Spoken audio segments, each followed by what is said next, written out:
Welcome. You've landed on the Daily Objective from the Ayn Rand Center UK. I'm Jonathan Hoenig from capitalistpig.com. And if you're just joining us from the Yaron Brook simulcast, we're delighted to have you. You know, it's really an accomplishment for objectivism for the fact that there's so many programs, daily live programs, dedicated to exploring objectivism, learning about objectivism, learning about Ayn Rand's life and her philosophy. So this is a real great step, and we're really proud to be part of it. I think leading the charge, if you will. The Ayn Rand Center UK has the most daily original programming inspired by Ayn Rand's objectivism, and we're all students. You know, we're all long-term students of objectivism at various levels, but we bring you the experts, people like James Valiant, Harry Binswanger, Dr. Peikoff himself has appeared on this channel regularly. So we're delighted to have you along for the ride, if you will. If you support us, either as a YouTube member, as a super chatter, or as most importantly, a subscriber over at our website at Ayn Rand Center UK, you're part of the philosophy posse. And it's a great thing to be part of, not just because you can prove your friends right at a cocktail party, because it improves your life.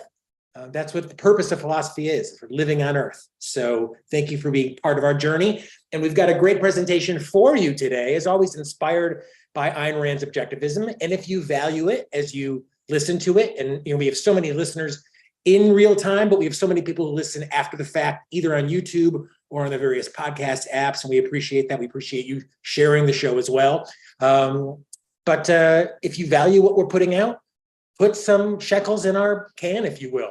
2 pounds, 5 pounds. We've got a team in the UK. We've got people in Europe putting on live events, putting on these daily shows, working really, really, really hard. So show your support. Even if it's, as I said, 5 pounds, it really provides a lot of emotional stimulation, not to mention financial stimulation, which is so important for our team. So please keep that in mind as we bring you another patented Jonathan Hoenig visually stimulated presentation, and we're delighted to give it to you. Now, this is not objectivism. This is me inspired by objectivism. So, but it is something certainly taken from objectivism, and that is horror. The classic shot from Hitchcock's Psycho. We're going to talk about some very horrible things today, just to give you a little tease. Now, the whole purpose of what we do here at the Ayn Rand Center UK, why we're doing this at all, as I said, is not to prove you right at a cocktail party, which it will, but to get people to read Ayn Rand, to get people to actually read Ayn Rand, read her philosophy, read Atlas Shrugged, read everything else. But you know, if you're on Twitter, if you're just kind of out there in the culture, what you've probably heard is, "Oh, I've read Ayn Rand," right? I mean, you've heard this over and over and over again. "Oh, I've read Ayn Rand. I know it." And as I said, you see this all over social media, and you've seen this is like generations upon generations. Tweet, "Oh, I've read Ayn Rand and I puked. Libertarians can go fuck off, fucking selfish bastards." And if you know anything about Ayn Rand, you know she was not libertarian. She despised libertarianism. She called them hippies of the right. And Peter Schwartz, who knew Miss Rand, who worked with Miss Rand, authored, I believe, the definitive essay on what's wrong with libertarianism in his essay, Libertarianism, the Perversion of Liberty. So if you know anything about Ayn Rand, you know she's not a libertarian. Here's another one. "Yes, I've read Ayn Rand.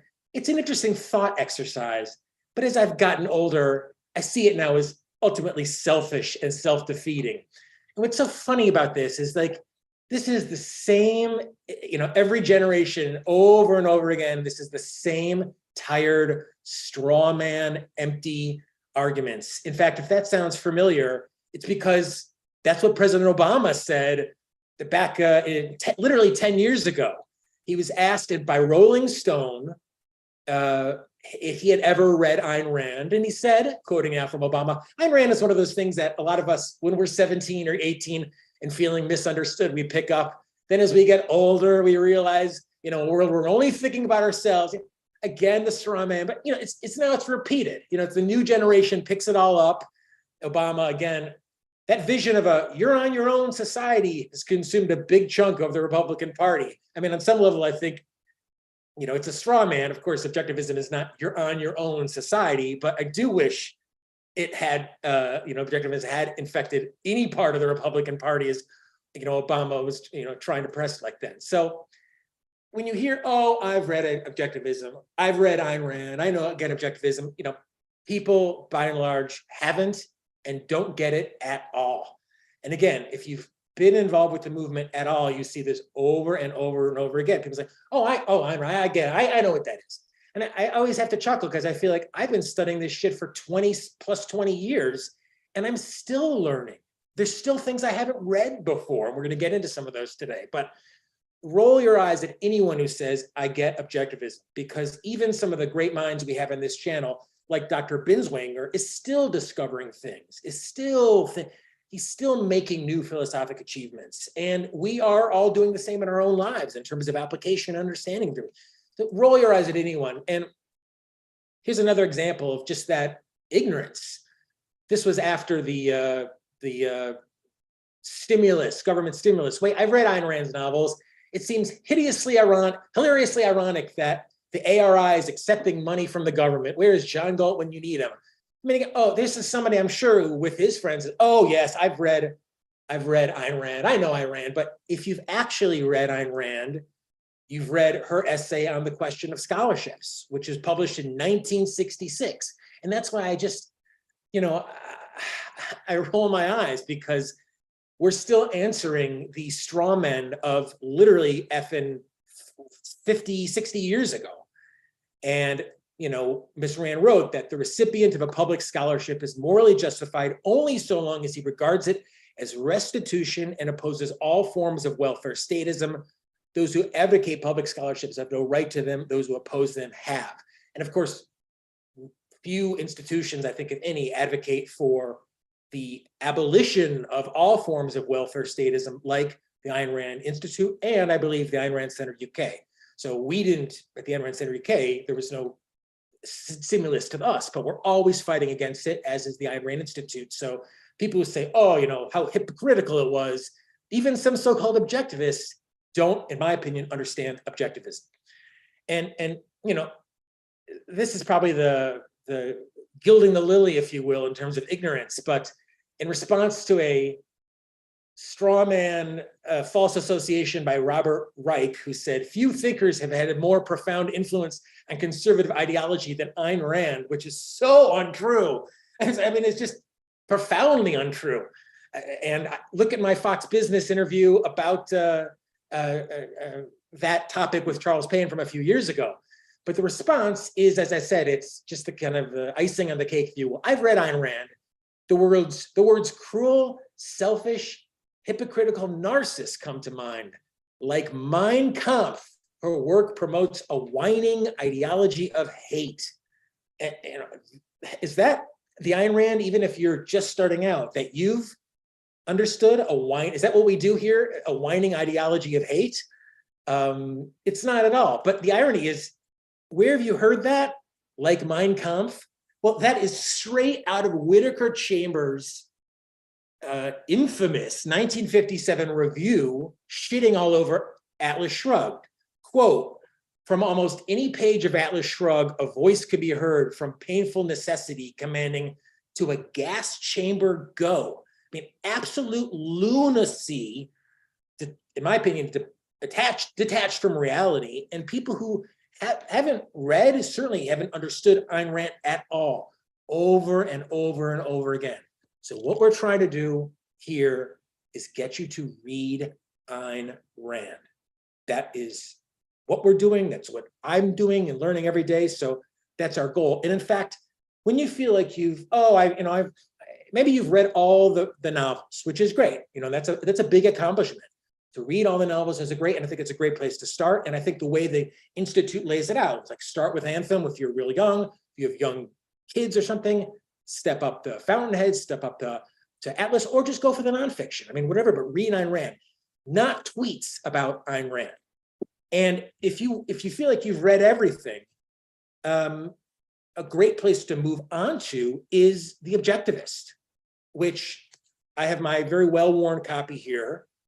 This is full of absolute treasures and gold that are not, to my knowledge, in many cases reprinted anywhere. Yes, the big articles are. They've been reprinted in a few anthologies, but there is so many interesting little nuggets in this book, in this collection, that if you're interested in actually learning objectivism and not just taking some stupid idiot's tweet about it and saying, well, I figured it out, read some of this absolute gold. And that's what's so frustrating is like great things have been done and published that no one else is talking about or even reading. So if you're really a student, avail yourself of this real treasures. And thank you, Marilyn. She's got to leave for another meeting, but I think she'll hit us up later. She'll watch in completion, and we always appreciate her contributions to the center. So thank you.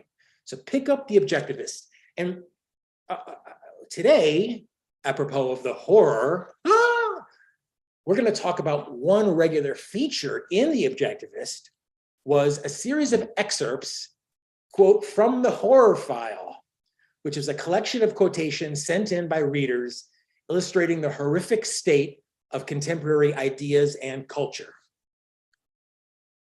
Its purpose was, and now I'm quoting Miss Rand, to illustrate the tie ignored by too many people between the present state of the culture and its philosophical roots, to demonstrate that today's intellectual trends are as bad as we charge, or worse, to indicate the kind of ideas that have to be fought and to remind you that the battle lies in the field of ideas. So, you know, if I called this podcast, my episode, Trump and something with the Republicans, I'd have 4 times as many viewers now. But politics is so far downstream, but from these fundamental ideas. And so many of them are talked about in The Objectivist. So I buy these on eBay. They're not expensive. I think they're shockingly inexpensive for authentic artifacts from the 1960s. And they're great, I think, gifts. And as I said, there's great, you know, you can buy the book or buy individual collections. So we're going to look into 2 of them today. This is the first one from March of 1966. And just as I show you, like, Art and Sense of Life was originally printed in The Objectivist, which you see right there. So, you know, it's really cool to have the original hit up article that people were getting as subscribers for the first time way back then. And there you see on the, listed in the table of contents from the horror file. This was a regular part of Miss Rand's publication from the horror file. This was the horror file from that particular episode. And it was about, she put it under metaphysics. It was under metaphysics. And I don't want to read the whole thing, but the point I'll highlight is the quote, now this is not Miss Rand. This is quoting now from the Freeman, November 1961. The fact that governmental power has grown in America is not the deepest danger. Our real danger is our sentimental belief that human nature is naturally good. If human nature is good, we don't need either the wisdom of the Constitution or the grace of God. And this is a publication, this is the Freeman. I assume that's about freedom on some level. So bad ideas infecting the metaphysics, infecting the culture way back then. And I think Heads Up Objectivists pointing it out and Miss Rand illustrating how those ideas shape the culture and how they've shaped certainly the Republican Party. Because when you think about it, Barry Goldwater got his ass handed to me by that same Republican Party just a few years later. So the ideas were already brewing towards God, towards compassionate conservatism, towards the evangelical movement, which ultimately culminated in the election of, my opinion, Ronald Reagan, and then who Miss Rand hated and didn't vote for. So that was her horror file in 1961. Let's take a look at my horror file here in 2023. And I'll tell you, what's top of my horror file is the unbelievable lack of super chats. I don't know. As I said, maybe I need to title the episode, Kendall Jenner breasts. I don't know, but we need your support. Don't be a freeloader.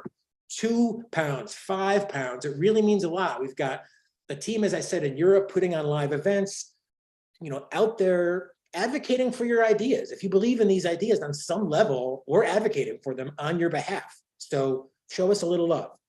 as I show you my horror file. I mean, this is horrifying to me. This is absolutely horrifying to me. What is it? Well, from Reuters, this is just last week, Russia backs banning of maps disputing official territorial integrity. So if you have or publish a map that shows Ukraine not as part of Russia, that is considered punishable extremist material, the state-owned TASS news agency reported on Sunday. And thank you, Apollo. Really appreciate it. Apollo is such a member of the philosophy posse. He's, a part of our cadre, part of our collective, if you will. So thank you for, being part of it. It really means a lot to us. So thank you, Apollo. But this is horrible, right? I mean, Russia is basically saying, if you print a map that doesn't show Russia having Ukraine, that's punishable extremist materials. The amendment to Russia's anti-extremism legislation. I mean, that's so straight out of Ayn Rand, right? I mean, naming something with the complete opposite, it's so straight out of Alice. Stipulates that cartographic and other documents and images that dispute the territorial integrity of Russia will be classified as extremist material. Russia's sweepingly ambiguous, of course, and anti-extremism, floating abstraction means nothing. It applies to religious organizations, of course, journalists, anything has allowed the Kremlin to tighten its grip on opponents. I mean, we talked about Russia with its conscription. My show on this channel, I don't know when it started, months and months and months ago. And I tweeted, last year, just Russia is a shitty country with a shitty culture and shitty ideas. That's behind it all. And just makes me think of what the man said to Miss Rand on her way out with that birthday party. I think was it a birthday party? It was a going away party. He said, tell them, I believe I'm paraphrasing now, Russia is a graveyard and we're all dying. It's still true, almost 100 years later from the horror file, right? Absolutely. Now, if you say, oh, well, that's Russia, that's terrible culture. What's really horrible is that that's not just, confined to Russia. This is from the Daily Mail, where a Hamline University professor was fired. Why? For showing a painting of the Prophet Muhammad to class. She showed a painting of the Prophet Muhammad to the class. Now, Prater warned the class. This is, again, from the Mail. Prater warned the class before she cast the image on her screen, giving them chance to leave the room if she wished. She said, look, I'm going to be putting up a photo of the Prophet Muhammad. If you think this is going to be a problem for you, now to me, that's just friggin' unbelievable. I mean, I've seen some scary shit on the internet. A picture of the Prophet Muhammad is, for me, it's just not exactly it's real triggering. I think for most rational people. Free trade. Free trade says, you were saying something about Kendall Jenner's breasts? Just fitting. Thanks for all your work. Thank you. Thank you. Free trade, such a great part of our philosophy posse. And who knows, maybe we'll do a show on Kendall at some point. We've probably hit on that. I'm sure Mark Pellegrino, and Mark is a huge star. Mark is a Hollywood star. He's on our channel because of support like that. So thank you, Free Trade. And we need others to step up, become a YouTube member, become a channel member, and throw a couple shekels our way. Be part of our philosophy posse. But think about this. You're in a class. The teacher said, if you're going to be offended, here's what I'm doing. Leave the room now, giving them full chance. Well, Muslim student Aram Wentela chose to stay in the room. She chose to stay in the room.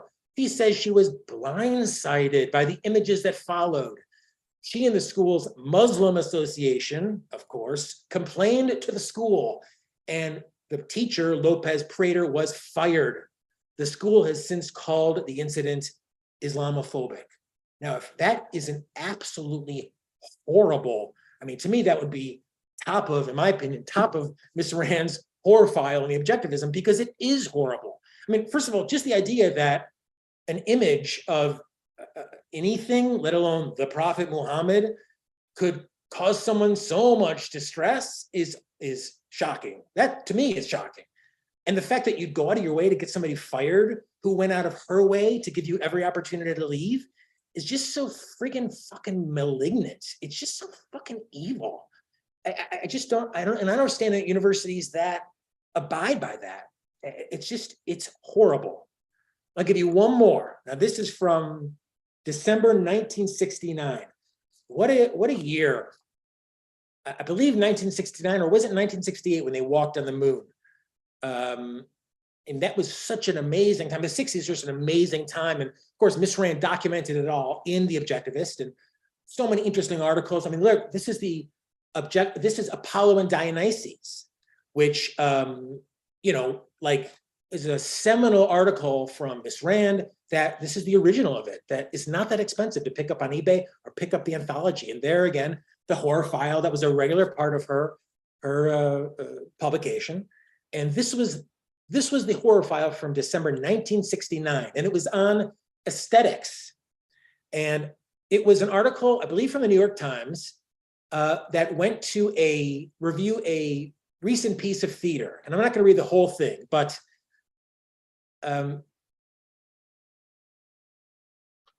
the reviewer described it as nonverbal theater. The author in Frankenstein, that was the play, the show, has been totally eliminated. The play, or perhaps drama, would be a more completely ambiguous word.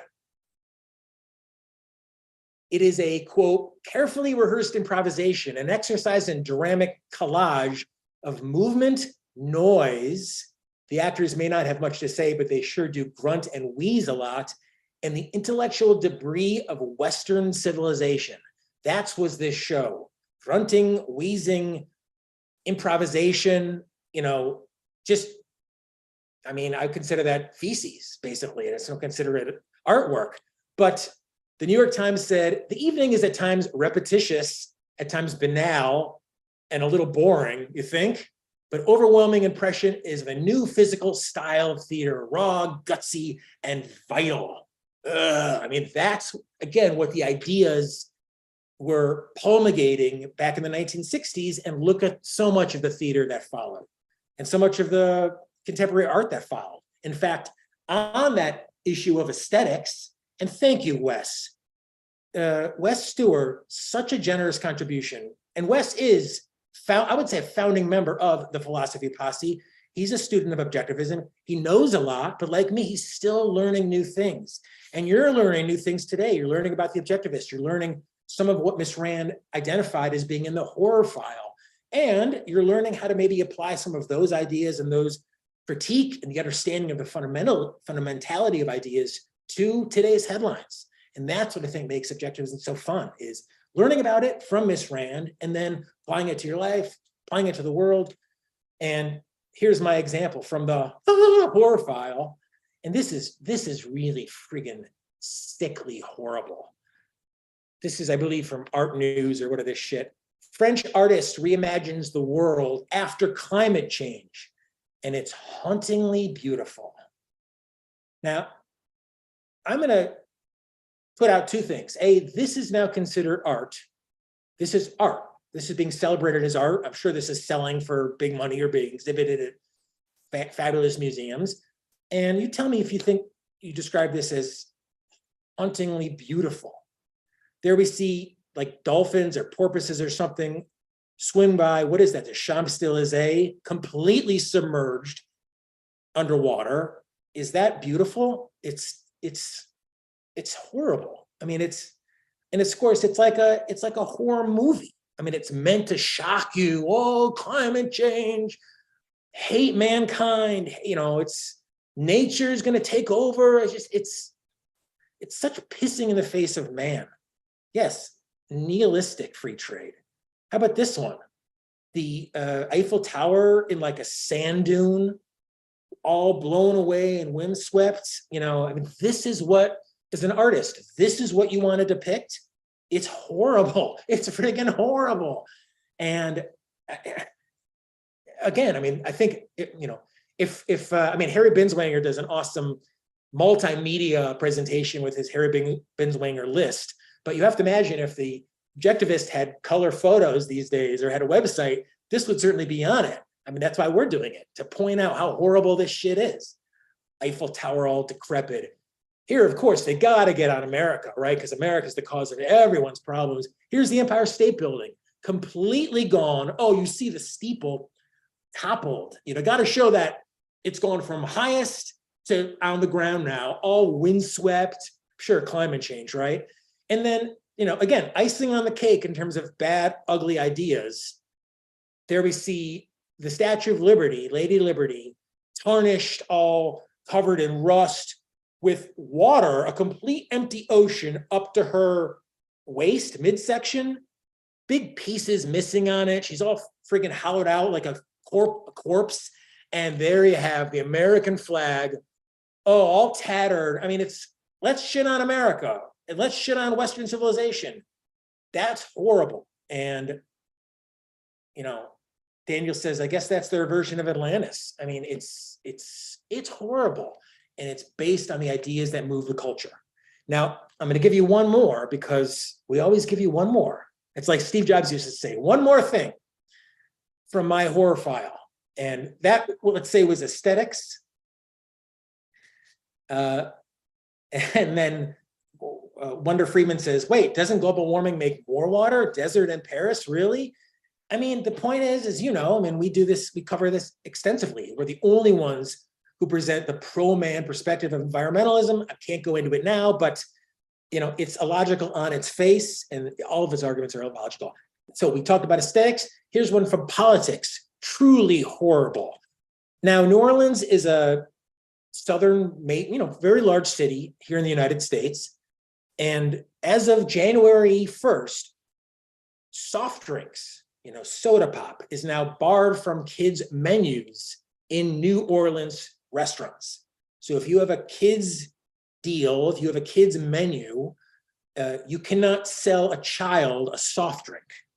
New Orleans diners will have to go off menu if they want to order. This is from the New Orleans Public Radio.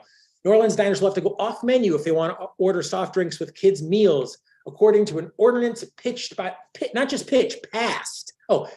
City Health Department and passed unanimously by the New Orleans City Council. The measure goes into effect January 1st. Restaurants will serve water, milk, or fruit juice with kids' meals by default. I mean, the irony of juice is just so hilarious, right? I mean, but it's, again, quoting, it's part of an effort to give children healthier food and beverage options to reduce rates of childhood obesity, because of course, the New Orleans City Council are really also parents of children. So we need to rely on them to literally feed our, and they love it. Councilman Cindy Nigan described it as, quote, a very simple step to educate and nudge our families toward a healthier option.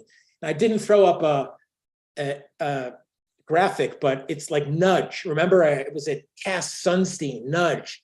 That's the purpose of government, just nudge you into being a better person, nudge you. And it's so antithetical to the ideas that Ayn Rand put forth. It's so antithetical to reason, to rationality, to man's actual thriving. In fact, I'll just say, I've seen statistics, I've seen evidence that once they put menu boards in effect in America, they start requiring companies to have the calorie count on menu boards. I've actually seen evidence that people ordered more. But the point isn't even practical. It's moral, that people have a right to their own children, to make decisions about their own children and their own, using their own minds and their own rational self-interest. And government forcing you to sell a kid milk instead of Coke is, it's evil. I mean, it's actually evil on its face. And needless to say, it's an unbelievable slippery slope. And what causes it are ideas. So I want to leave you with a few ideas. One is Yaron Brook's podcast on the role of ideas in history. Now, Dr. Peikoff has talked about this ad infinitum. There's so much to recommend with him. So, of course, he's where I want you to go to, but just as a little taste, a little appetizer, as a little, what do they call it? Amuse-bouche? Amuse-bouche. Consider this your amuse-bouche to Dr. Peikoff and Miss Rand is Yaron Brook on the role of ideas in history. And if you want something really great when you're jogging or you're running or you're out and about, Amanda Maxim's four podcast episode of Rise and Fall, How Ideas Move the World, excerpts a lot of Dr. Peikoff, a lot of Miss Rand, and applies it to a number of examples. And it's extraordinarily well produced, and I really recommend that as well. So here's your takeaway today. Ideas move the world. And that's what I think made the horror file so interesting, is that it was making that connection between fundamental ideas and the world around us, the world at large. And only Miss Rand and only Objectivism, I believe, addresses that. Anyone who professes to care about the culture talks it on a political level. And now you see how far that's gotten. I mean, anyone who cares about individual rights, who cares about free markets, like the libertarians, they don't understand that politics are a result of those ideas. And quoting from Dr. Brooke, we get the politicians we deserve. And that's why our goal is to get you to read Ayn Rand, pick up The Objectivist, have it in the loo, and make it a part of your life. Read an essay every week. It's really not very easy. It's very easy reading. So read Ayn Rand and be part of what we're doing. So we so appreciate it. We're here every day, Monday through Friday, which is pretty extraordinary. And considering that we're the largest producer of objectivism-related content in history, and we're doing our best to move the culture forward. And we're doing it with your support. Bonnie Bertrand. Bonnie is a YouTube member. You can be a YouTube member. Well, I think it's friggin' £5 a month, not a lot of money. She says they're drunk with power. It's true. Free Trade says about the scary photos of climate change, this is presented as a warning about the dangers of climate change or as an ideal? Hard to tell. I mean, I think it's both. I think they want to scare you into getting rid of capitalism, which of course leads to that. And I think they know it. I mean, I think it's ultimately self-sacrificial. That's what, in my opinion, environmentalism is, sacrificing to. So if you give up capitalism, yeah, you're going to end up with the windswept, barren, everything toppling down. Bonnie says they're drunk with power. I mean, completely. Honestly, can you imagine going to your neighbor and saying, stop feeding your child this? I'm going to not let you feed your child this. It's just like, but you would never do that. But it's okay when everyone votes to have government do that. That's that evasion. It's like they would never go demand 50,000 or money from their neighbor. But it's okay when but we all vote and government does it. Free Trade says, I don't think the soft drink parentalism is quite as evil as the environmentalist anti-humanism. When you believe what you're doing, Bonnie says, when you believe what you're doing is right, you feel obligated to force others. You need a rational morality. Force doesn't work. It absolutely doesn't work. And, it's the dollar or the gun. It's reason, Dr. Peikoff said this, and I'm paraphrasing. There's two ways to get someone to do something. You can use reason or you can use force. And we are all about reason. That's what the people who say, That's what the people who say that they love Ayn Rand, they know objectivism, don't understand at all. I mean, to the gas chambers go. Are you frigging on mushrooms, Whitaker Chambers and everyone else? Read Ayn Rand and support what we're doing here with the Ayn Rand Center UK. We really need it. 5 shekels, 20 shekels at a time. And thank you, Free Trade, for being part of it. Free Trade, another really super generous donation. But look, all I'm saying is, if you're depending on Free Trade, not the philosophy, but the gentleman or gentlelady, you're a freeloader. Don't be a freeloader. Support what we're doing. Be part of our philosophy posse. You'll feel better about yourself. And come with us tomorrow, because God knows we've got another unbelievable show coming up tomorrow. On the Daily Objective, again, we're here every day, 6 p.m. UK. The storming of Brasilia with Nikos and Matthias Passini. Matthias, who I hit up on Instagram or InstaChat all the time, he's actually in Brazil. And I tell you, I read that the Brasilia was actually created by a communist, modernist architect. I don't like that, but I do like Brasilia, the the architecture there. I think it's really kind of very cool. And to see another crowd of thugs using force overrun a government building and think that's moral, I think it's despicable. And it's those type of optimistic ideas of what a real government is and a real society is. That's what we're doing here.